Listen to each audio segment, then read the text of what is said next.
اب انجینئر مرزا محمد علی کو کیا پتا بابا ہوتا کیا ہے؟ وہ تو اس کو تو حضرت جی جو پیچھے سے پیسے آ رہے ہیں نا، اس کو تو وہ نظر آ رہا ہے، اس کو کیا پتا بابا ہوتا کیا ہے؟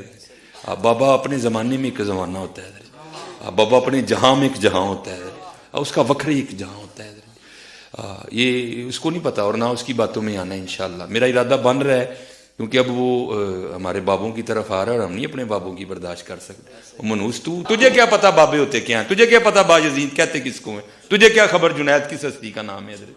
اس لیے اس کی بات بھی نہ سنا کرو حضرت، وہ بھی دل میں شک ڈال دے گی حضرت۔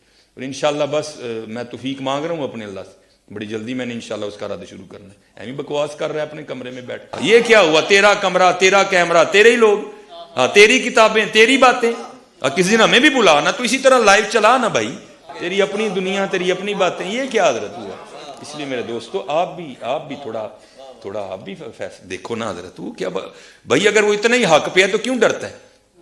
ہم نہیں گنے لے کے جائیں گے، اور ہمیں گن کی لوڑ ہی نہیں، ہم تو درود والے ہیں حضرت، ہم نہیں برود والے حضرت، ہمارا درود ہی ہمارا برود ہے حضرت، ہمیں نہیں لوڑ کوئی بھی حضرت جی، ہاں بلائے نا حضرت، اگر وہ اتنا ہی سچا ہے۔ اگر اصل میں لوگوں کا بھی تھوڑا مزاج بن گیا ہے کہ باطل کو جلدی تسلیم کر لیتے ہیں حضرت، اب بات اتنی جلدی نہیں ہے حضرت جی، اگر چلو 100 نکال دیا تو کیا 1300 سالوں سے دنیا باطل پہ تھی، آج تو حق والا جم پڑا ہے، تجھے کیا نظر آ گیا الو کے پٹھے؟ تو بہرحال یہ جو ہے نا کتابیں پڑھا کرو حضرت جی، خود دیکھا کرو کہ ہمارے بڑے تھے کیا ہے۔ خود اہل حدیث علماء جو ہے نا، سنجیدہ علماء، وہ بھی پریشان ہیں کہ ہماری عوام جا کدھر رہی ہے۔ اب وہ جو انجینئر کا فتنہ آیا ہے نا، اہل حدیث ہم سے زیادہ اس سے پریشان ہیں۔ اہل حدیث علماء ہم لوگ اتنے پریشان نہیں ہیں اس سے، وہ علماء ہم سے بھی زیادہ کیا ہیں کہ یار یہ کیا ہو رہا ہے۔ یاد رکھو علی مرزا کے پیچھے جتنے گئے ان میں کوئی بریلوی نہیں تھا، دیوبندی نہیں تھا۔ ہاں سمجھ جاؤ کون تھا، مجھے بولتے ہوئے بھی درد ہوتا ہے، اس واسطے نہیں بولتا ہوں میں نام۔ ہمارے گئے ہیں، میں پونا میں تھا گزشتہ 2 ہفتے پہلے، وہاں کے طلباء تو مجھے کہے ریکویسٹ کرنے لگے کہ مولوی صاحب آپ کچھ تو کیجئے، یہ ایسا لا کے رکھتا ہے، کتنے بچے ہمارے آنکھوں کے سامنے چلے گئے، آپ اس پر کوئی نہ کوئی کلپ نکالیے، اس کے اوپر جو مدلل جواب ہو علی مرزا پر۔ ہم بیزار ہو گئے ہیں، ہمارے ہاتھوں جو بنے ان میں کئی لوگ اب علی مرزا کے فالوورز میں سے ہیں، نعوذ باللہ ثم نعوذ باللہ۔ کون گیا؟ ہمارا گیا، تو دکھ تک کس کو ہے؟ ہم کو ہے۔ میں جہاں بھی جاتا ہوں یہی بولتا ہوں، سب سے بڑا خطرہ ہم کو ہے، کو نہیں۔ پھنستا سکون، یہ قرآن حدیث بولتا نا، یہ اہل الحدیث فرقیت پھنستا۔ کیسا پھنستا؟ انجینئر علی مرزا انہیں دلیل سے بولتا، بھائی کیا بولتا بھائی انہیں، اچھا اصل میں مسئلہ کیا ہے، یوٹیوب اتنا پھیل گیا ہے کہ کس کا سننا کس کا نہیں سننا نہیں معلوم، پتہ ہی۔ پہلے یہ متعین کرنا چاہیے ہم علماء کو، تاکہ عوام کو صحیح نصیحتیں ملے کہ ان کا سنو، ان کا نہ سنو۔ علی بھائی السلام علیکم۔ وعلیکم السلام۔ کچھ عرصہ سے میں نوٹ کر رہا ہوں کہ فرقوں کے بزرگ بابوں سے متعلق آپ کی زبان سخت ہوتی جا رہی ہے، الحمدللہ۔ یہ میں نے کہا الحمدللہ، انہوں نے لکھا ہے۔ خصوصاً آج کل آپ کا یہ نعرہ آپ کے اسٹوڈنٹ بڑے فخر سے لگا رہے ہیں کہ بابت شاہی کوئی نہیں۔ کیا یہ جملے آپ کی طرف سے ادا ہونا تکبر کی علامت نہیں ہے؟ نعوذ باللہ۔ یہ میں کہہ رہا ہوں کہ آپ اپنے آپ کو بزرگ بابوں سے بہتر سمجھنے لگے ہیں جن کی اسلام کے لیے اتنی خدمات ہیں۔ نعوذ باللہ جی، اچھا ہو گیا یہ پوچھ لیے سوال کسی نے، میں استغفر اللہ واتوب الیہ اس وجہ سے یہ بات نہیں کہہ رہا ہوتا۔ اور مجھے بتائیں کبھی میں نے ایبسولوٹلی یہ بولا ہے کہ بابت شاہی کوئی نہیں سوائے ابھی کے؟ وہ سوال ہوا ہے۔ دیکھیں کوئی بات شروع ہوتی ہے نا، اس کے اینڈ پہ آتا ہے نا فَبِأَيِّ آلَاءِ رَبِّكُمَا تُكَذِّبَانِ، 31 دفعہ تو قرآن میں بھی آیا نا، جنت کی آیات کے بعد بھی آیا۔ ویسے تو ہمارے علماء نے ترجمہ ہی غلط کیا، تم اپنے رب کی کون کون سی نعمتوں کو جھٹلاؤ گے، یہ ترجمہ غلط ہے۔ آلا کہتے ہیں نشانی کو، وہ جنت بھی ہو سکتی ہے، جہنم بھی ہو سکتی ہے، اور فزیکل فینومینا آف نیچر بھی ہو سکتے ہیں۔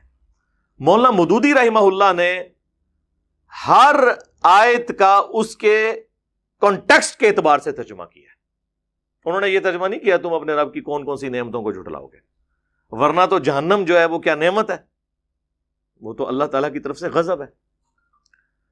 تو اسی طریقے سے میں کوئی آیت بیان کرتا ہوں، کوئی حدیث بیان کرتا ہوں، اس کے اینڈ پہ کنکلوڈ کرتے ہوئے، آپ کے دماغ میں ڈرل کرتے ہوئے، کمپیریزن کرواتے ہوئے ایک جملہ بولتا ہوں کہ جب قرآن و سنت یہ کہہ رہا ہے، قرآن و سنت کی روشنی میں نبی صلی اللہ علیہ وآلہ وسلم کا سٹیٹس یہ ہے، صحابہ کرام کا سٹیٹس یہ ہے، اور آپ اپنے بزرگ بابوں کے بارے میں ان سے اونچا سٹیٹس کلیم کر رہے ہیں، اس کو میں کمپیریزن کرواتے ہوئے اینڈ پہ کہتا ہوں کہ اگر اللہ کے محبوب صلی اللہ علیہ وآلہ وسلم، صحابہ کرام علیہم رضوان وہ اس لیول پہ ہیں، تو بابوں کا جو لیول آپ نے کلیم کیا ہے وہ تو ان کے مقابلے میں شاہی کوئی نہیں ہے۔ تو اب آپ اس کو جوڑ کے دیکھیں۔ اب کوئی اعتراض کر سکتا ہے کہ جی آپ یہ جملہ نہ بولیں، لوگوں کو دکھ ہوگا۔ لوگوں کو تو کسی چیز سے بھی دکھ ہو سکتا ہے۔ ایک عیسائی کو آپ اگر کہہ دیں کہ سورۃ المائدہ کی آیت نمبر 17 ہے،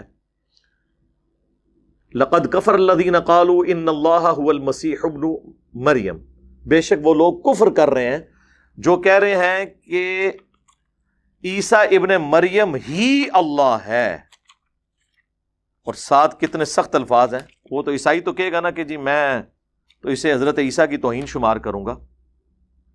اللہ تعالیٰ فرماتا ہے قل، اس کے جواب میں ان سے فرماؤ، فَمَن يَمْلِكُ مِنَ اللَّهِ شَيْئًا، اللہ کا کوئی کیا بگاڑ سکتا ہے، اللہ کے مقابلے پہ کون اتنی طاقت رکھتا ہے؟ ان اراد ان یہلک المسیح ابن مریم، اگر اللہ ہلاک کر دے عیسیٰ ابن مریم کو، وَأُمَّهُ، اور اس کی ماں کو، اولو العزم پیغمبر اور اس کی ماں اولیاء کی سردار، کوئی ولی بھی نہیں ان کو پہنچ سکتا، ایک نبی کی وہ والدہ ہیں، وَمَن فِي الْأَرْضِ جَمِيعًا، اور زمین میں جتنے بھی ہیں، یعنی سارے بابے بھی ہو گئے نا، سارے کور ہو گئے، تو اللہ کا کوئی کیا بگاڑ لے گا؟ یعنی جو اللہ ان کو موت دے سکتا ہے، ان کے مقابلے میں آپ اللہ تعالیٰ کو ان کے ساتھ لا کے کھڑا کر رہے ہو، ان کو تو موت آ جانی ہے۔ اب کوئی عیسائی سنے گا وہ تو کہے گا یار اس میں تو حضرت عیسیٰ کی تنقیص ہو رہی ہے، یہ تو بڑی بدتمیزی سے گفتگو ہو رہی ہے۔ تو یہ گفتگو کون کر رہا ہے؟ اللہ۔ اور کس لیے کر رہا ہے؟ لوگوں کو کہنے کے لیے، اے نبی تم فرما دو، عیسائیوں کے کانسیپٹ کو کلیئر کرو۔ وہی مولانا اسحاق صاحب والی بات ہے کہ جب توحید بیان ہوگی تو آپ کے زوم میں آٹومیٹکلی انبیاء کی توہین ہو جائے گی۔ عاشق عیسیٰ جو ہے وہ تو برگشتہ ہو جائے گا نا، کیونکہ عاشق عیسیٰ جو ہے وہ عیسیٰ ابن مریم کو اللہ کا بیٹا یا اللہ کلیم کرتا ہے، کیتھولک اور پروٹیسٹنٹ۔ تو جب کوئی عاشق محمد صلی اللہ علیہ وآلہ وسلم کسی عاشق عیسیٰ کو سمجھائے گا تو وہ تو آگے سے ناراض ہو جائے گا نا قرآن کی آیت سن کے، تو اس کی وجہ سے آپ بیان کرنا چھوڑ دیں گے یا آپ اپنا عقیدہ اس کے مطابق کر لیں گے۔ اور یہ عشق کے بھی نام پہ جو مرضی انہوں نے کیا ہوا ہے، تو میں ان کو پھر پھکی دیتا ہوں کہ یار یہ اکثر وہ بلکہ وہ کر بھی رہے ہوتے ہیں بعض اوقات ان کے مبلغین کہ یار دیکھو تم سے تو عیسائی بہتر ہیں، وہ تو اپنے نبی کے بارے میں یہ نہیں کہتے ہیں کہ نبی علیہ السلام ہمارے جو پیغمبر تھے ان کو غیب کا علم نہیں تھا۔ مسلمان بھی نہیں کہتے، مسلمان صرف یہ کہتے ہیں آپ کو خدا کے لیے خود نہیں غیب جانتے تھے، اللہ کے بتانے پہ ہوتا تھا، اور جب بتاتا تھا جتنا بتاتا تھا، ما کان و ما یکون، یعنی جو کچھ ہو چکا اور جو کچھ ہونے والا ہے، جو اعلیٰ حضرت نے ترجمہ کر دیا سورۃ الرحمن کے سٹارٹ میں، یہ نہیں تھا، تو اس کو آپ توہین کو شمار کرتے ہیں۔ تو پھر میں ان کو یہ پھکی دیتا ہوں کہ پھر اس کا مطلب ہے کہ عیسائی تو عشق رسول میں تم سے بھی آگے نکل گئے، انہوں نے کم از کم خدا تو بنایا ہے نا، یا خدا کا بیٹا تو بنایا ہے، تم بھی بناؤ۔ عشق رسول میں تو عیسائی مسلمانوں سے اوپر چلے گئے، لیکن ہم نہیں حرکت کر سکتے۔ ابو داؤد میں ابن ماجہ میں حدیث ہے، ایک صحابی نے حضور کو سجدہ کیا، آپ نے فرمایا سر اٹھا یہ کیا کر رہا ہے؟ کہ یا رسول اللہ میں وہ ہیرا نامی جگہ میں گیا تھا عراق میں، وہاں پہ لوگ اپنے سردار کو سجدہ کرتے ہیں، تو آپ تو اللہ کے رسول ہیں، آپ نے فرمایا جب میں فوت ہو جاؤں گا اور تم میری قبر سے گزرو گے کیا میری قبر پہ بھی سجدہ کرو گے؟ انہوں نے کہا نہیں یا رسول اللہ۔ تو فرمایا پھر مجھے کیوں سجدہ کر رہے ہو؟ اگر میں سجدہ جائز سمجھتا تو بیویوں سے کہتا کہ اپنے خاوندوں کو سجدہ کریں اس حق کے سبب جو اللہ نے ان کو دیا ہے۔ انہوں نے آگے سے نہیں کہا کہ عشق دے چلے نمبر رہ گئے، یا رسول اللہ عیسائیوں نے تو اپنے پیغمبر کو خدا کا بیٹا یا خدا ہی کلیم کر دیا، ہم آپ کو سجدہ بھی نہ کریں تعظیمی؟ اور یا رسول اللہ حضرت آدم علیہ السلام کو تو فرشتوں نے سجدہ کیا تھا، آپ تو امام الانبیاء ہیں، آپ کو ہم سجدہ نہ کریں. یہی کہانیاں بناتے ہیں نا, جوڑتے ہیں نا اس طریقے سے. تو اس طریقے سے جب ہم یہ باتیں کرتے ہیں تو ہمارا مقصد یہ ہوتا ہے کہ آپ کے دماغ کھولے جائیں. باقی تو لوگوں کو تو بری لگتی ہیں باتیں, مجھے پتا ہے قرآن کی دعوت لوگوں کو بری لگتی ہے, اس لیے آپ کو صدیوں سے بتایا گیا قرآن و حدیث ڈائریکٹ نہیں پڑھنا, گمراہ ہو جاؤ گے. یہ اس کا ایکویلنٹ ورڈ تھا, کیونکہ جو کچھ انہوں نے بتایا تھا وہ اس کے بالکل خلاف. لیکن اگر آپ قرآن و سنت کو پڑھیں گے تو وقتی طور پہ آپ کو کوفت ہوگی. جس طرح ایک بندے کو جب پھوڑا پیپ زدہ ہو جاتا ہے نا, اس کو جب کٹ لگایا جاتا ہے نا, اس وقت اسے ایک تکلیف ضرور ہوتی ہے, لیکن جب اس کا زخم صاف ہو کے 1-1.5 ہفتے میں ریکوری شروع ہو جاتی ہے نا, پھر وہ کہتے ہیں یار میں نے تو اتنے مہینے تکلیف کاٹی اس کی وجہ سے. جس مزار سے گزرتا تھا جھک کے گزرتا تھا. ہاں جی, اگر میں وہ گاڑی کا ڈرائیور تھا تو جو مزار آتا تھا وہ تو 10 روپے دور سے ہی سڑک پہ پھینک کے جاتا تھا. اللہ کا شکر ہے توحید پہ آئے ہوں تو سکون ہو گیا, یہ پھوڑا جب سے ختم ہوا ہے, ایک اللہ کا ہو گیا ہوں. لیکن اس وقت چیرا لگتے ہوئے تو تکلیف ہوتی ہے, ہوگی, مجھے پتا ہے. مجھے کسی کے بابوں سے کوئی لینا دینا نہیں ہے. بابوں کے مقابلے میں اپنے آپ کو نہیں لا رہا ہوتا, کتاب و سنت کو لے کے آ رہا ہوتا. اب چونکہ وہ ہے ہی اس کے مقابلے پہ ہے تو اب میں کیا کروں, میں تو کچھ نہیں کر سکتا. اب اگر میں قرآن سے یہ آیت بیان کروں, سورہ الانعام کی آیت نمبر 15, جو سورہ یونس میں بھی موجود ہے, سورہ الزمر میں بھی, قل انی اخاف ان عصیت ربی عذاب یوم عظیم. اے نبی تم فرماؤ کہ اگر میں بھی اپنے رب کی نافرمانی کروں تو مجھے بھی اس بات کا ڈر ہے کہ بڑے دن کا عذاب مجھے بھی آ پکڑے گا. اللہ اکبر. میرے بھائی جب یہ میں آیت بیان کرتا ہوں اور اس کے مقابلے پہ آپ کے بزرگ یہ کلیم کرتے ہیں کہ ہم اس وقت تک جنت میں نہیں جائیں گے جب تک کہ اپنے مریدوں کو نہ لے کے چلے جائیں, جو ہمارے سلسلے میں بیعت ہو گیا وہ قیامت والے دن بغیر حساب و کتاب کے بخشا جائے گا. اور میں جب یہ حدیث بیان کرتا ہوں اس کو سپورٹیو, یہ تو نبی الاسلام کے بارے میں آپ نے پھر اسے بریف کیا, صحیح مسلم کی حدیث کہ جسے قیامت کے دن اس کے عمل نے پیچھے چھوڑ دیا, اس کا نسب, اس کی رشتہ داری اسے آگے نہیں لے کے جا سکے گی. اور بخاری اور مسلم کی متفق علیہ حدیث, اے میری بیٹی فاطمہ اس بات پہ مت اکڑنا کہ تم اللہ کے نبی کی بیٹی ہو, اگر اللہ نے تمہیں پکڑ لیا تو میں اللہ کے حضور تمہارے کچھ کام نہیں آؤں گا. یہ سیدہ فاطمہ کو ہمارے لیے کہا جا رہا تھا, وہ تو بخاری مسلم میں آیا جنتی عورتوں کی سردار ہیں, لیکن ان کو یہ بات کر کے امت کو بتائی جا رہی تھی کہ جب فاطمہ کا یہ سٹیٹس ہے اور اس کے بارے میں اللہ کا محبوب صلی اللہ علیہ وآلہ وسلم ہونے کے باوجود یہ کہہ رہا ہوں, تو اب جب کبھی کوئی یہ کہے نا کہ جو میرے سلسلے میں بیعت ہو میں اسے جنت میں لے جاؤں گا, میں اس وقت تک جنت میں نہیں جاؤں گا جب تک کہ اسے لے نہ جاؤں, تو آپ نے انجینئر صاحب کی بات غور سے سننی ہے کہ بابت شاہی کوئی نہیں. جب حضرت فاطمہ اور رسول اللہ صلی اللہ علیہ وآلہ وسلم کے بارے میں یہ آیات اور احادیث موجود ہوں, اب پتہ چلا بابت شاہ نہیں کوئی نہیں, ادھر مطلب کیا ہے, یعنی بابوں کی تو کوئی حیثیت نہیں ہے ان کے مقابلے میں. عیسیٰ ابن مریم کے بارے میں سورۃ المائدہ میں آیا کہ عیسیٰ ابن مریم تو نہیں تھے مگر ایک رسول, اور ان کی ماں ایک سچی عورت تھی, اور وہ دونوں کھانا کھایا کرتے تھے, یعنی وہ روٹی کے محتاج تھے. روٹی کا محتاج کون ہوتا ہے؟ جو مخلوق ہو. خالق روٹی کی محتاج ہستی ایسی نہیں ہے کہ وہ محتاج ہو. تو اس پہ جب ہم یہ کہہ دیں کہ یار اگر عیسیٰ ابن مریم اور ان کی والدہ, ان کے بارے میں یہ آ رہا ہے, اور پھر ساتھ یہ بھی آیا کہ ایسوں کو پوجتے ہو جو نہ تمہارے نفع کے مالک ہیں نہ نقصان کے, اور ساتھ ہی کہا یہ من دون اللہ ہیں, حالانکہ حزب اللہ ہیں, لیکن تم نے انہیں من دون اللہ بنا دیا اللہ کے مقابلے پر. یہ کہتے ہیں بتوں کے بارے میں من دون اللہ ہے, اور ہم تو پوجتے تو نہیں ہیں. بھئی پوجنا ایک الگ سے چیز ہے, اس کے ساتھ یہ ہے کہ نہ وہ تمہارے نفع کے مالک ہیں نہ نقصان کے. تو پھر ہم اس پہ کیوں نہ بولیں کہ اگر اولو العزم پیغمبر 5 جو سورۃ الاحزاب اور سورہ الشورى میں آئے, محمد رسول اللہ صلی اللہ علیہ وآلہ وسلم, ابراہیم خلیل اللہ, موسیٰ کلیم اللہ, عیسیٰ روح اللہ اور نوح علیہ السلام, یہ 5 اولو العزم پیغمبر، ان میں سے ایک عیسیٰ ابن مریم اور ان کی ماں صدیقہ کہہ دیا اللہ تعالیٰ نے ان کو، اور صدیق سب سے بڑا درجہ ہوتا ہے انبیاء کے بعد، اولیاء کی سردار۔ اگر عیسیٰ اور ان کی ماں کھانے کے محتاج ہیں، اللہ کے مقابلے پہ اگر آپ انہیں کھڑا کریں گے تو وہ من دون اللہ ہیں، اور وہ دونوں آپ کے نفع اور نقصان کے مالک ہی نہیں ہیں، تو بابت شاہی کوئی نہیں، ٹھیک ہے نا؟ تو یہ ایبسولوٹلی جملہ نہیں بولا جاتا، ریلیٹیولی بولا جاتا ہے۔ پھر بخاری اور مسلم دونوں میں حدیث ہے اسامہ ابن زید کے بارے میں، وہ کہتے ہیں ایک جنگ کے دوران ایک کافر سے جب میں لڑ رہا تھا تو وہ میری تلوار کے نیچے آیا تو اس نے کلمہ پڑھ دیا، میں نے پھر بھی اسے قتل کر دیا کہ یہ ڈر کے کلمہ پڑھ رہا ہے، لیکن دل میں قلق تھا، گلٹ تھا۔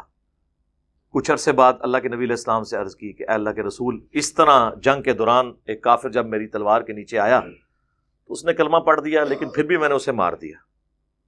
تو آپ نے فرمایا اسامہ، جب اس نے کلمہ پڑھ دیا تھا تو نے اسے کیوں مار دیا؟ تو کہنے لگے یا رسول اللہ، اس نے ڈر کے کلمہ پڑھا تھا۔ آپ نے فرمایا اسامہ، کیا تو نے اس کا دل چیر لیا تھا؟ اسامہ تو کیا کرے گا، اسامہ تو کیا کرے گا؟ اس جملے کو حضور رپیٹ کرتے رہے جب قیامت والے دن وہ کلمہ پڑھتا ہوا اللہ کے حضور تیرے خلاف مقدمہ قائم کر دے گا، اسامہ تو کیا کرے گا؟ اور اسامہ ابن زید کہتے ہیں کہ اس وقت میرے دل میں خیال آیا، کاش آج سے پہلے میں کافر ہوتا، آج ہی کلمہ پڑھ کے مسلمان ہوتا، کم از کم میرا یہ گناہ دھل جاتا۔ اسامہ ابن زید نے جو اجتہاد کیا وہ بالکل درست تھا، ہم بھی یہی کرتے ہیں کہ ڈر کے پڑھا، لیکن ظاہر میں غلطی کے چانس تو ہیں، ہو سکتا ہے ڈر کے نہ پڑھا ہو۔ تو بینیفٹ آف ڈاؤٹ ایک کافر کو بھی رسول اللہ نے دیا، جو آپ کو مسلمان علماء نہیں دیتے ہیں۔ جنید جمشید نے سامنے آ کے معافی مانگی، علماء نے کہا نہیں، اندرونی مانگی، دیکھا آپ نے؟ تو اسامہ ابن زید کو جب حضور یہ کہہ رہے تھے کہ کیا تو نے اس کا دل چیر لیا تھا، تو اسامہ کو تو آگے سے یہ کہنا چاہیے تھا کہ اس امت کے بڑے سے بڑے ولی، غوث، کتب، ابدال، وہ اپنے مریدوں کے دلوں کے حال جانتے ہیں، اور وہ پوری کائنات ان کے سامنے اس طرح ہوتی ہے جس طرح ہتھیلی کے اوپر رائی کا دانہ۔ تو میں تو اولیاء اللہ کا سردار ہوں، اور میرے بارے میں آنے والے لوگ کہانیاں بھی کرائیں گے کہ کوئی ادنا صحابی بھی ہو، اسامہ تو بہت اعلیٰ صحابی ہے، ادنا صحابی بھی ہو، اس کے گھوڑے کے قدموں کی خاک گھوڑے کے نتھروں میں جو جا کے لگتی ہے، اس کو بھی کوئی غوث، کتب، ابدال نہیں پہنچ سکتا۔ تو یا رسول اللہ، جب غوث، کتب اور ابدال دل کا حال جان لیتے ہیں تو یا رسول اللہ میں نے واقعی دل چیر لیا تھا، اور مجھے پتا چل گیا تھا کہ اس کے دل میں کیا ہے، یہ کہا انہوں نے۔ تو پھر میں یہ اگر عرض کروں کہ اگر اسامہ ابن زید کسی کے دل کا حال نہیں جانتے تو بابت شاہی کوئی نہیں۔ فَبِأَيِّ آلَاءِ رَبِّكُمَا تُكَذِّبَانِ، یہ اللہ کی سنت پہ عمل ہو رہا ہے۔ ہر نشانی کے بعد وہ بات ریپیٹ اس لیے ہوتی ہے تاکہ آپ کے دماغ میں گھس جائے۔ تو یہ ہم بار بار بولتے ہیں کسی مثال کے ساتھ۔ اسی طریقے سے بخاری و مسلم میں ایک حدیث ہے، نبی علیہ السلام کا ایک غلام تھا مدعم، جو سواری کا کجاوا کسا کرتا تھا سفر و حضر میں، حضور کو وضو کرواتا تھا۔ غزوہ خیبر کے موقع پر اسے ایک نامعلوم تیر لگا اور وہ شہید ہو گیا، اور صحابہ نے کہا تم میں شہادت مبارک ہو، یہ الفاظ ہیں۔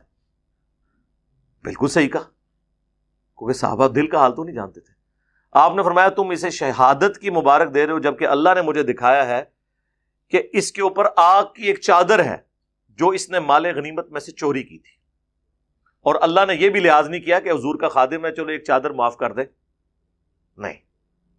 اس لیے میں بولتا ہوں آج اگر کوئی جرم کرتا ہے نا، اس لیول کا جرم اگر رسول اللہ کے زمانے میں کسی نے کیا وہ بڑا مجرم ہے، کیونکہ اسے حضور کی صحبت ملی ہوئی ہے۔ آج اگر صحابہ کو گالیاں دیتا ہے، دلواتا ہے، اس سے بڑا رافضی اور اس سے بڑا مجرم اور اس سے بڑا خارجی وہ ہے جس نے اس مبارک زمانے میں یہ کام کیا۔ اشارتاً بات کر، کیونکہ میں نے جملے سخت بول دیے نا، اشارتاً بات، تاکہ جوڈیشری میں چیلنج نہ ہو سکے یہ بات فلاں فلاں کر کے۔ تو صحابہ کرام اٹھے، اپنے گھروں کو گئے۔ اگر کسی نے ایک رسی کا ٹکڑا بھی یہ کہہ کے اٹھایا تھا نا کہ اس کی تو کوئی اتنی ورتھ نہیں ہے مال غنیمت میں، کیونکہ مال غنیمت کا سامان وقت کے حاکم نے تقسیم کرنا ہوتا ہے، اور اس وقت رسول اللہ تھے صلی اللہ علیہ وسلم، ان کی اجازت کے بغیر نہیں ہو سکتا تھا، لا کے واپس بیت المال میں جمع کروایا۔ اب یہ حدیث بیان کرنے کے بعد جب میں یہ کہتا ہوں کہ صحابہ کرام کو تو اپنے سامنے پڑی ہوئی ایک صحابی کی لاش کے اوپر آگ کی چادر نظر نہیں آئی ہے، آپ لوگ اپنے بزرگوں کے بارے میں کلیم کرتے ہیں کہ وہ عذاب قبر دیکھ لیتے ہیں، انہیں کشف القبور ہوتا ہے، اگر صحابہ کرام علیہم رضوان سامنے میت کے اوپر جو آگ کی چادر ہے اس کو نہیں دیکھ سک رہے تو بابید شاہی کوئی نہیں۔ فَبِأَيِّ آلَاءِ رَبِّكُمَا تُكَذِّبَانِ، تم اپنے رب کی قدرت کی کون سی نشانیوں کو جھٹلاؤ گے؟ تو یہ مثالیں میں اس لیے دے رہا ہوتا ہوں تاکہ آپ کو بات سمجھ آئے۔ اسی طریقے سے بخاری مسلم میں حدیث ہے، نبی علیہ السلام ایک جگہ سے گزر رہے تھے تو آپ رک گئے، آپ کی سواری بھدک گئی، کیونکہ بخاری میں ہی آتا ہے کہ عذاب قبر اس طرح کی جو چیزیں ہیں وہ جنوں اور انسانوں کے علاوہ تمام مخلوقات ان کی آواز سن لیتی ہیں، انسان نہیں سن سکتے اس کی۔ اب یہ جو کہتے ہیں نا جی گورے کا موبائل دور سے سن لیتا ہے تو اللہ کا ولی کیوں نہیں سن سکتا؟ یعنی آپ موبائل کو اوپر کر رہے ہیں، سر موبائلوں تو چھڑ دو، آپ تو پرندے سے افضل ہے نا، آپ اڑ کے بتائیں، پرندہ اڑ لیتا ہے، ولی کی نہیں بات کر رہا، ولی کا جو مرید ہے چمگادڑ اڑ لیتی ہے، تسی چمگادڑ تو بھی گئے گزرے ہو، میں نام ہی انہاں جانوراں دے لینے جے تانوں وٹ چڑھے، گدھ تو بھی گئے گزرے ہو، کوے سے بھی گئے گزرے ہو، چیلوں سے بھی گئے گزرے ہو، اشرف المخلوقات ہو کے، اس لیے کہ ہمیں اللہ نے اس ڈومین میں بس اتنی دی ہے صلاحیت، اس سے بڑھ کے نہیں دی۔ وہ کہتے ہیں جی نبی جب خچر پہ بیٹھا تو خچر کو بھی علم غیب آ گیا تو بزرگوں کو کیوں نہیں آتا؟ بھئی جو 7 بزرگ تھے ان کو تو کوئی نہیں آیا، وہ اس لیے آتا ہے اسے کہ وہ ویسے ہی سنتا ہے، علم غیب سے نہیں، ویسے ہی سنتا ہے، وہ جانور ہے، وہ مکلف نہیں ہے، جنوں اور انس کے علاوہ ہر مخلوقات سنتی ہے، یہ تو بخاری کے الفاظ ہیں۔ آپ نے فرمایا ان 2 قبر والوں کو عذاب ہو رہا ہے، ایک پیشاب کے چھینٹوں سے نہیں بچتا تھا، دوسرا چگلی کھایا کرتا تھا، پھر آپ نے ایک ٹہنی توڑ کے 2 ٹکڑے کر کے دونوں قبروں پہ لگائے اور کہا جب تک یہ ہری رہیں گی ان کے عذاب میں تخفیف ہوگی، حضور کی برکت سے۔ اور مسلم شریف میں تو الفاظ ہیں، میں نے اللہ سے ارادہ کیا کہ میں تمہیں عذاب قبر سنوا دوں، دکھانا نہیں، نہ وہ تو کوئی تک ہی نہیں سکتا، لیکن مجھے ڈر ہوا کہ اگر تم نے عذاب قبر کی چیخیں وہ سن لی نا، تم اپنے مردوں کو دفنانا چھوڑ دو گے۔ تو یہ ساری حدیثیں بیان کر کے میں کہتا ہوں کہ صحابہ کرام حضرت ابوبکر، عمر، عثمان و علی رضی اللہ عنہم اجمعین وعلیہم السلام اجمعین، جن کے لیول کا کوئی بزرگ ہو ہی نہیں سکتا، جب وہ لوگ حضور کی موجودگی میں بھی عذاب قبر سن نہ سکیں، دیکھنا تو دور کی بات، تو بابید شاہی کوئی نہیں۔ تو اب سمجھ آئی کہ بابید شاہی کوئی نہیں، اس کا مطلب کیا ہوتا ہے؟ اس کے اوپر تو میں فی البدی کتنی دیر بول سکتا ہوں، یہ تو ختم ہی نہیں ہوگا۔ تو میری وہ جو 100 نمبر مجلس ہے نا، بابوں کا خدا اور ہے اور کتابوں کا خدا اور، وہ آپ دیکھیں اس وقت اگر یہ مجھے آمد ہوئی ہوتی نا تو اس کی بھی وہ ہر مثال کے اوپر میں یہ بولا کرتا۔ یہ آہستہ آہستہ آمد ہوئی ہے نا، جسے کہتے ہیں آہستہ آہستہ، کیا لکھا ہوا تھا کہ آپ کے لہجے میں تلخی آنا شروع ہو گئی ہے، آہستہ آہستہ آمد آنا شروع ہو گئی ہے۔ پہلے آمد ہوئی کہ نہ میں وابی نہ میں بابی، میں ہوں مسلم علمی کتاب۔ اس کے بعد مرنے سے پہلے اے مسلمان کر لے اس پہ غور، کتابوں کا خدا اور ہے، بابوں کا خدا اور، بابے بھی اسی خدا کو مانتے ہیں لیکن ان کوالٹیز کے ساتھ نہیں جو کتاب و سنت میں ہے۔ تو یہ سلوگنز آئے نا، پھر یہ اچانک آیا میرے دماغ میں، میں بیٹھ کے بناتا نہیں ہوں، وہ ایک مجلس کے دوران، یعنی میں کوئی بات کرتے ہوئے کہہ رہا تھا کہ لوگ یہ کہتے ہیں کہ جی اگر آپ اس کو غلط کہہ رہے ہیں یہ تو فلاں بزرگ نے بھی نقل کیا ہے، تو اس پہ پھر میں نے جملہ بولا تھا کہ ہم قرآن و سنت کی روشنی میں جب حضرت معاویہ رضی اللہ تعالیٰ عنہ، حضرت مغیرہ ابن شعبہ رضی اللہ تعالیٰ عنہ، حضرت عمر بن عاص رضی اللہ تعالیٰ عنہ کے مولا علی رضی اللہ تعالیٰ عنہ علیہ السلام کے خروج جو ان کے خلاف انہوں نے کیا، اس کو بھی کنڈیم کرتے ہیں، تو بابت شاہی کوئی نہیں، ہمیں کسی کی دوست کوئی نہ لگائے۔ تو اچانک میرے دماغ میں آیا، لیکن وہ قبولیت کی گھڑی تھی۔ اور یہ سلوگنز اور نعرے بڑے امپورٹنٹ ہوتے ہیں۔ بخاری مسلم میں حدیث ہے، اے حسان بن ثابت، ہمارے تیروں اور تلواروں سے کافروں کو وہ تکلیف نہیں ہوتی جو تیرے زبان کے اشعار سے ہوتی ہے۔ تو یہ سنت حسان ابن ثابت ہے جو ہم پوری کر رہے ہیں. اب تو ایسے ایک اور نعرہ بھی آ گیا چوتھا, فرقوں کی دکانیں بند, the damage has been done.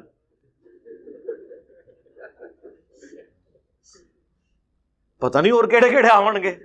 بال یہ میں نے کلیئر کیا. باقی یہ جو لکھا نا اس میں کہ جی بزرگوں کی اتنی خدمات ہے, میرے بھائی بخاری اور مسلم دونوں میں حدیث ہے کہ اللہ چاہے تو فاسق سے بھی دین کا کام لے سکتا ہے. اور وہ پوری حدیث یہ تھی کہ ایک شخص نے کتنے کافر مارے اور حضور نے فرمایا یہ جہنمی ہے. صحابہ کہتے ہیں قریب ہے کہ ہمارے دل میں وسوسہ آتا کہ حضور کی بات کہیں جھوٹی نہ ہو. تو میں اس کے پیچھے ہو گیا. اینڈ پہ میں نے دیکھا جب وہ زخموں کی تاب نہ لا سکا تو اس نے زمین میں تلوار یوں کھڑی کر کے اپنے آپ کو اس پہ گرا کر خودکشی کر لی. تو انہوں نے کہا صدق رسول اللہ نے سچ کہا تھا. تو آپ نے فرمایا بلال اٹھو اور اعلان کر دو کہ آخرت کا دار و مدار خاتمے کے اوپر ہے, اور بعض اوقات اللہ کسی فاسق سے بھی دین کا کام لے لیتا ہے. یعنی وہ جو جنگ میں مسلمانوں کو اس نے سپورٹ کیا تو وہ فسق کے طور پہ تھا. اور یہ حدیث کا آخری حصہ یہ ایک دوسرے کے بزرگوں کے بارے میں کوٹ کرتے ہیں. آپ بریلویوں سے کہنا کہ دیوبندیوں نے اتنی عربی کتابوں کے اردو میں ترجمے کیے ہیں تو پھر اللہ ہی ان سے کام لے رہا ہے. وہ کہتے ہیں اللہ تو فاسق سے بھی دین کا کام لے سکتا ہے. اور دیوبندیوں سے آپ کہیں گے جی اعلیٰ حضرت نے یہ خدمات کی ہیں فقہ حنفی کے فتاوی رضویہ میں اتنے انسالوڈ ایشوز کو ریزالو کیا. وہ کہتے ہیں اللہ تعالیٰ فاسق سے بھی دین کا کام لے سکتا ہے. تو ہم کہتے ہیں دونوں ہی ٹھیک کہہ رہے ہو. تو پھر ہمیں دھونس کس چیز کی؟ فاسق یا کافر سے بھی کام لے سکتا ہے. یہ جو پرنٹنگ پریس جس پہ یہ قرآن اور یہ بخاری مسلم پرنٹ ہوئے ہیں یہ کس رحمہ اللہ تعالی نے بنایا تھا؟ کس رحمت اللہ علیہ نے یہ گھڑی بنائی تھی جس کو دیکھ کے آپ مسجد میں اپنی ٹائمنگ سیٹ کرتے ہیں؟ کچھ بھی نہیں. یہ صرف ٹرینیں روک سکتے ہیں, ٹرین بنا نہیں سکتے. بنا نہیں سکتے, روک سکتے ہیں. کس رحمت اللہ علیہ نے زمین سے تیل جو ہے وہ دریافت کیا تھا؟ تو یہ باتیں کرنا چھوڑ دیں. خدمات سب کی ہیں, وہ اللہ تعالیٰ کسی سے بھی کام لے. ورنہ تو گورے کے پرنٹنگ پریس سب سے بڑا یہ کنٹریبیوشن ہے. ورنہ حضور کے زمانے میں تو چند لوگوں کے پاس مصحف ہوتے تھے, زبانی وہ قرآن یاد رکھتے تھے. تو پھر گورے کو پھر آپ کریڈٹ دیں, کہیں گے نہیں اس کی وجہ سے اس کے عقیدے تو صحیح نہیں ہو جائیں گے. تو آپ کے بھی بزرگوں کے بخاری مسلم ٹرانسفر کرنے کی وجہ سے عقیدے تو ٹھیک نہیں ہو جائیں گے اگر وہ بخاری مسلم کے خلاف ہیں, کہ ہو جائیں گے. اور بزرگ بھی آپ یہ دھوکہ دینا بند کریں. 1400 سال سے کوئی بزرگ نہیں گزرا. 1400 سال کی تو ہم بات ہی نہیں کر رہے, ہم تو بیچ والے 1000 سال کی بات کر رہے ہوتے ہیں. ہم تو ہر بات قرآن و سنت سے پیش کرتے ہیں, بخاری مسلم سے پیش کرتے ہیں. تو انہی بزرگوں سے پیش کر رہے ہیں نا, ان بزرگوں کو مان رہے ہیں تو ان سے پیش کر رہے ہیں نا. تو یہ پرانے بزرگوں کے ہم خلاف نہیں ہیں, درمیانے بزرگوں کے خلاف ہیں. پرانے جو ہیں صحابہ تابعین تبع تابعین پہلے 300 سال کے, ان کو تو ہم اپنا امام مانتے ہیں, اور اس لیول تک کہ ہم نے ان کو سامنے سجایا ہوا ہے ان کی کتابوں کو, ان کی خدمات کو. تو یہ دھوکہ دینا بھی بند کریں. صرف لوگوں کو جو ہے وہ ایک ایکسپلائٹ کرنے کے لیے, ان کے جذبات کو ابھارنے کے لیے اس طرح کے جملے بول دیتے ہیں کہ بزرگوں کو نہیں مانتا, ان کی توہین کرتا ہے. چلے ہم پھکی دیتے ہیں, پرانوں کو تو چھوڑ دیں. اس ماڈرن ایج میں ڈاکٹر ذاکر نائک حافظہ اللہ تعالی نے سینکڑوں ہندوؤں کو کلمہ پڑھایا آن کیمرہ. اس کی پاداش میں انہیں غریب الوطنی کی زندگی گزارنی پڑ رہی ہے, حضرت ابراہیم علیہ السلام کی سنت پہ عمل کرتے ہوئے. تو کیا اس پورے سینیریو کو دیکھ کے بریلوی, دیوبندی اور اہل حدیث, چلے اہل حدیث تو پھر بھی اس کو کچھ مانتے ہیں, بریلوی اور دیوبندیوں نے کیا ڈاکٹر ذاکر نائک کو ولی اللہ مان لیا؟ آپ ان سے کہ اتنے ہندوؤں کو کلمہ پڑھایا, وہ کہیں گے یار پڑھایا تو کیا ہوا, عقیدے تو درست نہیں ہے. سر یہی ہمارا نظریہ آپ کے بزرگوں کے بارے میں بھی ہے کہ پڑھایا تو کیا ہوا. تو آپ خود مانتے ہیں کہ عقیدہ پہلے صحیح ہونا چاہیے. تو آپ کے بزرگوں کے عقائد و نظریات تو قرآن و سنت کے خلاف ہیں. چشتی رسول اللہ, ہاں یہ ہماری مجبوری تھی میرے بھائی. آپ تو قرآن حدیث کو مانتے ہی نہیں تھے. ہم نے کہا ٹھیک ہے, کیوں نہیں مانتے؟ وہ کہتے تھے قرآن حدیث میں تو یہ لکھا ہے, لیکن وہ فلاں جو بزرگ ہیں وہ تو یوں لکھتے ہیں, تو انہوں نے قرآن حدیث نہیں پڑھا ہوا تھا. اب ان کو کون بتایا کہ ان بیچاروں نے کہاں قرآن حدیث پڑھا ہوا تھا, لیکن یہ کون کہہ سکتا ہے ان کو؟ تو اس کا پھر بہتر حال یہ ہے, آکاش بیل جب کسی درخت پہ لگ جائے نا, آپ کو پتا ہے وہ اس درخت کی خوراک چوستی رہتی ہے, الٹیمیٹلی ایک دفعہ درخت پھر وہ نیچے گر پڑتا ہے. اگر آپ اس درخت کی افزائش چاہتے ہیں نا تو آکاش بیل کو کاٹتے ہیں. ان کے بزرگ یہ آکاش بیل تھے جو قرآن و سنت سمجھ نہیں لگنے دیتے تھے. ہم نے کہا ٹھیک ہے, پہلے کینچی تو ادھر پھیرتے ہیں نا, یہ کہتے ہیں آمین کو قرآن پیش کرتے ہیں، حدیث پیش کرتے ہیں، یہ کہتے ہیں نہیں جی بخاری مسلم میں تو یہ لکھا ہے، قرآن میں یہ لکھا ہے، لیکن بزرگ تو یہ کہتے ہیں. آپ ہمیں لاکھ کہتے رہے ایاک نعبد و ایاک نستعین، ہم کہیں گے سن فریاد پیران دیا پیرا، میری فریاد سنی کن تھر کے ہو. میں کہا بھائی ٹھہر ہو، ہاں تیرا کر لینے کہ تواڈے اتنے بڑے بزرگ، ہم نہیں کہتے انہوں نے کیا ہوگا لیکن ان کی طرف منسوب ہے، ہشت بہشت آپ نے چھاپی ہے. معین الدین چشتی اجمیری المتوفا 633 ہجری، انہوں نے تو اپنے مرید سے کلمہ پڑھوایا ہے چشتی رسول اللہ. ویسے اب انہوں نے کتاب سے نکال دیا لیکن وہ صرف ایک پبلیکیشن والے نے نکالا ہے، اور اس کے ساتھ لکھے بھی کہ انجینئر صاحب کے اس مقدمے کو بار بار ہائی لائٹ کرنے کی وجہ سے ہم نے رجوع کیا ہے. یعنی 1000 سال میں کوئی بزرگ ایسا پیدا نہیں ہوا تھا جو ہمارے بزرگوں کے کارنامے میں بتاتا. مانتے نا؟ چلیں خیر ہے، ہم نے تو اجر اللہ سے لینا ہے، میں ایک تفنن کے طور پہ بات کر رہا ہوں. تو وہ چشتی رسول اللہ نکلا. ویسے آپ کسی بریلوی سے پوچھو کہ جی وہ اشرف علی تھانوی نے اپنے نام کے کلمے کو انڈورس کیا تھا، اشرف علی تھانوی رسول اللہ اور اللہم صلی علی سیدنا و نبینا اشرف علی، نعوذ باللہ. وہ کہتے ہیں جی وہ جی خواب میں پڑھا ہے. خواب میں کہاں ہے میرے بھائی؟ خواب کے بعد وہ مرید کہہ رہا ہے میں بیداری میں بھی پڑھ رہا ہوں. وہ کہتے ہیں دیکھیں جی وہ کہہ رہا ہے نا میں بے اختیار ہوں. یار ہم نے بابی کو تو کبھی کہا ہی نہیں ہے، ہم کہتے ہیں بابے نے غلط کیا. جب ایک مرید اپنے پیر کو لکھ رہا ہے کہ میں خواب میں بھی اور اٹھ کے بھی پڑھ رہا ہوں اشرف علی رسول اللہ اور اللہم صلی علی سیدنا و نبینا اشرف علی، تو پیر کا کام تھا وہ کہتا کہ تیرے اوپر شیطان کا غلبہ ہو گیا ہے، اللہ سے توبہ کر، یہ کیا کفریات بک رہا ہے تو، شیطانی خواب ہے. لیکن پیر صاحب کیا کہہ رہے ہیں؟ اس واقعے میں تسلی تھی. اچھا پیر نو بھی ویسے وہ بھی مجھ سے مزاج سی، انہیں خواب نہیں لکھیا، اس واقعے میں تسلی تھی. اسے بھی پتا تھا خواب میں بھی پڑھ رہا ہے بیداری میں بھی، کہ جس کی طرف تم رجوع لاتے ہو، یعنی اشرف علی تھانوی صاحب نے اپنے بات، وہ بعون ہی تعالی متبع سنت ہے، اللہ کی مدد سے وہ چونکہ سنت کے اوپر ہے لہٰذا اس لیے تم نے اس کے نام کا کلمہ پڑھا ہے. ہم بابی کو تو کچھ کہہ نہیں رہے، بابے کو کہہ رہے ہیں. اب کون مانے؟ کہتے ہیں بزرگوں کی خدمات ہے. جی یہ خدمات ہے، اس پہ تو میں یعنی کتنا رونا رہوں، اس کا تو کوئی اینڈ نہیں ہے. تو یہ جو بات شروع ہوئی تھی اس سے کہ وہ جو سوال میں تھا کہ بابت شاہی کوئی نہیں، یعنی بابوں کی کوئی حیثیت نہیں ہے، تو یہ میرے مقابلے پہ نہیں ہے، قرآن و سنت کے مقابلے. تو آپ بھی تو کہہ رہے ہوتے ہیں کہ بڑے سے بڑا غوث کتب ابدال، وہ ایک صحابی کے گھوڑے کے قدموں کی خاک جو اس کی ناک میں بیٹھے اس کے برابر نہیں ہے. تو آپ بھی تو کہہ رہے ہیں نا بابت شاہی کوئی نہیں. اس صحابی کے قدموں کی خاک نہیں، اس کے گھوڑے کے قدموں کی خاک. خود تو بڑے فخریہ یہ جملہ بولتے ہیں کہ بابت شاہی کوئی نہیں، یعنی لیکن اس جملے سے نہیں بول رہے ہوتے نا، آپ بتا تو یہی رہے ہوتے ہیں نا. اس کو ہم نے زبان دے دی ہے، تو وہ زبان دی ہے تو ظاہر ہے وہ چکے آپ پتہ سلوگنز تو پھر ہٹ کرتے ہیں. آپ تو چھوٹے چھوٹے بچے کہتے ہیں کہ بابت شاہی کوئی نہیں. آپ دیکھیں ہمارے خلاف جتنی ویڈیوز چلتی ہیں نا اس کے نیچے ہمارے اسٹوڈنٹس لکھتے ہیں کہ بھائی آپ تو یہ کہہ رہے ہیں نا لیکن قرآن میں یہ لکھا ہے، حدیث میں یہ لکھا ہے.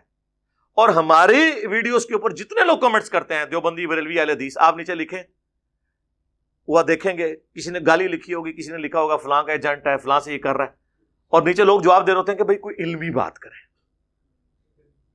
ٹھیک ہے، کیا دینے سے کیا ہوتا ہے، پروپیگنڈا کرنے سے کیا ہوتا ہے. آپ دیکھ لیں دنیا کے سارے فرقے آپس کے اختلافات کو چھوڑ کے میرے خلاف کلپ چڑھا رہے ہیں. آپ نے دیکھا ہے کوئی ایک سال کے اندر بریلوی دیوبندی اہل حدیث کا ایک دوسرے کے خلاف کو کلپ آیا ہو؟ سارے مل کے میرے خلاف کر رہے ہیں. کیوں؟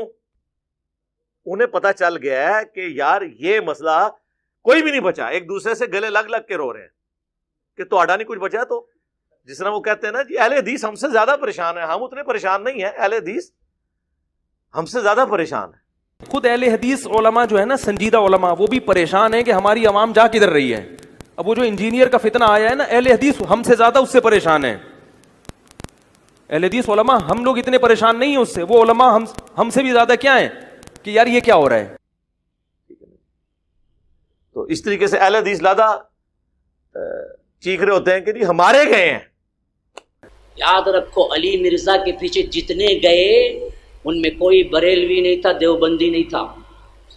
ہاں سمجھ جاؤ کون تھا. مجھے بولتے ہوئے بھی درد ہوتا ہے، اس واسطے نہیں بولتا ہوں میں نام. ہمارے گئے ہیں. میں پونا میں تھا گزشتہ 2 ہفتے پہلے، وہاں کے طلبا تو مجھے کہے ریکویسٹ کرنے لگے کہ مولوی صاحب آپ کچھ تو کیجئے، یہ ایسا لا کے رکھتا ہے، کتنے بچے ہمارے آنکھوں کے سامنے چلے گئے، آپ اس پر کوئی نہ کوئی کلپ نکالیے، اس کے اوپر جو مدلل جواب ہو علی مرزا پر۔ ہم بیزار ہو گئے ہیں، ہمارے ہاتھوں جو بنے ان میں کئی لوگ اب علی مرزا کے فالوورز میں سے ہیں، نعوذ باللہ ثم نعوذ باللہ۔ کون گیا؟ ہمارا گیا۔ تو دکھتا کس کو ہے؟ ہم کو ہے۔ میں جہاں بھی جاتا ہوں یہی بولتا ہوں، سب سے بڑا خطرہ ہم کو ہے، کو نہیں۔ پھنستا سکون، یہ قرآن حدیث بولتا نا، یہ اہل الحدیث فرقیت پھنستا۔ کیسا پھنستا؟ انجینئر علی مرزا انہیں دلیل سے بولتا، بھائی کیا بولتا بھائی انہیں۔ اچھا اصل میں مسئلہ کیا ہے، یوٹیوب اتنا پھیل گیا ہے کہ کس کا سننا کس کا نہیں سننا نہیں معلوم، پتہ ہی۔ پہلے یہ متعین کرنا چاہیے ہم علماء کو، تاکہ عوام کو صحیح نصیحتیں ملے کہ ان کا سنو، ان کا نہ سنو۔ وہ سارے تھے گئے نے، لیکن گئے کدھر؟ ہمارے پاس تو کوئی نہیں آیا، نہ ہم نے کوئی چندہ بک بنائی، نہ کوئی مدرسہ بنایا، نہ کوئی مسجد بنائی، نہ کوئی پیری مریدی شروع کی۔ آپ کے پیچھے نمازیں پڑھتے ہیں، آپ کوئی چندے دیتے ہیں، اب کیا مسئلہ رہ گیا پیچھے؟ یا تو نا یہ لوگ چھوڑ دیں، اور یہ میں آپ کو پریڈکٹ کر رہا ہوں، کچھ عرصے کی بات ہے انشاءاللہ تعالی۔ ان علماء کی اور ائمہ مساجد کی حیثیت صرف ایک روڈ لائنر کے ڈرائیور جیسی ہوگی انشاءاللہ۔ جیسے آپ سفر کرتے ہیں نا، آپ کو اس سے غرض نہیں ہوتا کہ یہ جو ڈرائیور ہے اس کا عقیدہ کیا ہے، کون ڈرائیونگ کر رہا ہے، آپ چپ کر کے اپنا بیٹھتے ہیں گاڑی میں، منزل پہ اتر جاتے ہیں۔ آنے والی نسلیں بھی مسجد میں، ان کو اس سے کوئی غرض نہیں ہوگا یہ مسجد کس کی ہے، امام مسجد کون ہے، داڑھی اس کی پوری ہے، کام ہے، کس فرقے کا ہے۔ جسے سواری بیٹھ کے اتر جاتی ہے نا، یہ بھی لوگ جایا کریں گے اپنے بچوں کے ساتھ، نماز پڑھ کے باہر نکل آیا کریں گے۔ یہ خود بس امامت اور چندوں کو دیکھیں گے، عوام ساری کی ساری علمی کتابی مسلم ہوگی انشاءاللہ۔ اور یہ کوئی فرقے کا نام نہیں، یہ قرآن سے میں نے ڈیڈکٹ کیا ہے۔ ایتونی بکتاب من قبل ھذا او اثارۃ من علم ان کنتم صادقین، سورۃ الاحقاف آیت نمبر 4۔ اے نبی اگر یہ آپ سے بحث کریں تو ان سے کوئی علمی بات کرو، کوئی کتاب لے آؤ قرآن سے پہلے بھی جو شرک کی تعلیم دیتی ہو۔ قرآن وہی تعلیم دے رہا ہے جو اگلی کتابوں نے دی ہے، یا کوئی انبیاء کے آثار علم کے ہوں۔ ایتونی بکتاب من قبل ھذا او اثارۃ من علم، علم بھی آ گیا، کتاب بھی، ان کنتم صادقین۔ تو اسی کو ہم نے پریزنٹ کیا تھا کہ نہ میں وہابی، نہ میں بابی، میں ہوں مسلم علمی کتابی۔ لیکن کہتے ہیں یار یہ بابی کہہ دیا جی، ٹھیک ہے جی، وہ وابی کہہ دیا، وابی تو خود آپ کہہ رہے تھے ایک دوسرے کو، ٹھیک ہے۔ پھر میں نے سافٹ کیا نعرے کو کہ مرنے سے پہلے اے مسلمان، کہتے ہیں پیار سے میٹھی میٹھی باتیں، تو میں نے یہ التجا ہے نا کہ مرنے سے پہلے اے مسلمان کر لے اس پہ غور، کتابوں کا خدا اور ہے، بابوں کا خدا اور۔ پھر بھی ان کو بات سمجھ نہیں آئی ہے، تو پھر ظاہر ہے جب اتنا کچھ ہو رہا ہو تو کبھی کبھار پھر انسان سے کوئی ایک وکھرے جہاں کے اندر کو بات نکلی جاتی ہے نا کہ بابے تو شاہی کوئی نہیں نکلی نا، تو یہ ان ساری باتوں کے بعد ہے۔ اور اینڈ پہ وہ جب کسی بندے کو دفنایا جاتا ہے نا، اس کے بعد وہ مٹی ڈال کے اس پہ پانی ڈالتے ہیں تاکہ وہ قبر سے مٹی ادھر ادھر بکھرے نا، وہ یہ اب ڈال دی ہم نے۔ فرقوں کی دکانیں بند، the damage has been done۔